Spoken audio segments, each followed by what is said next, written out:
रात के गहरे सन्नाटे में उस पुरानी हवेली की दूसरी मंजिल से आती धातु सी खड़खड़ाहट फिर सुनाई दी थी। 10 साल से बंद, जर्जर और भूली हुई इस हवेली में कोई रहता नहीं था। फिर भी आज की रात वहां कुछ चल रहा था। हवा के हर झोंके के साथ ऐसा लगता था जैसे अंदर कोई भारी चीज जमीन पर घसीट रहा हो, धीरे, ठंडे और बेहद अस्वाभाविक अंदाज में। इस घटना की ओर खींचता चला गया आरव, एक शांत स्वभाव का युवक जो 10 साल पहले इसी हवेली में अपना बचपन बिताता था। तब उसके परिवार ने यहाँ से अचानक घर छोड़ दिया था, लेकिन वह कारण किसी को ठीक से नहीं पता था। आज सालों बाद वही आवाजें फिर लौट आई थीं, वही खड़खड़ाहट, वही सीढ़ियों पर चलने जैसी धप-धप की ध्वनि। आरव जानता था ये मामला सिर्फ हवेली के पुराने होने का नहीं था, कुछ था जो उसे वापस बुला रहा था। हवेली के अंदर कदम रखते ही उसे पुराने लकड़ी के दरवाजे का चरमराता स्वागत मिला। 10 साल से धूल में दबा हर कोना वैसा ही था, पर हवा में एक अजीब सी गंध थी, गीली मिट्टी और जले हुए लकड़ी की मिली जुली खुशबू जो यहाँ पहले कभी नहीं थी। लगभग 100 शब्द गुजरते ही वातावरण और भारी हो गया, मानो हवेली उसके कदमों की आहट पहचान रही हो।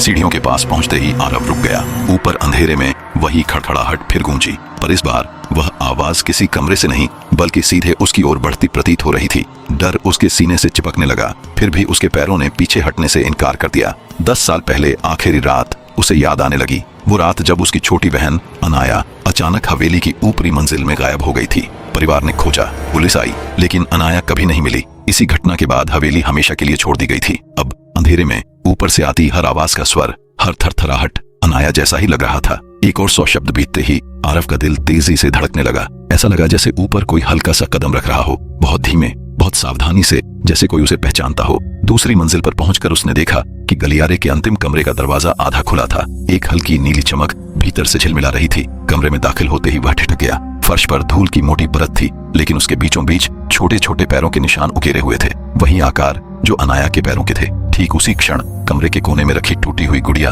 अपने आप खड़ी हो गई। धीरे धीरे उसका सिर आरव की ओर घूमने लगा।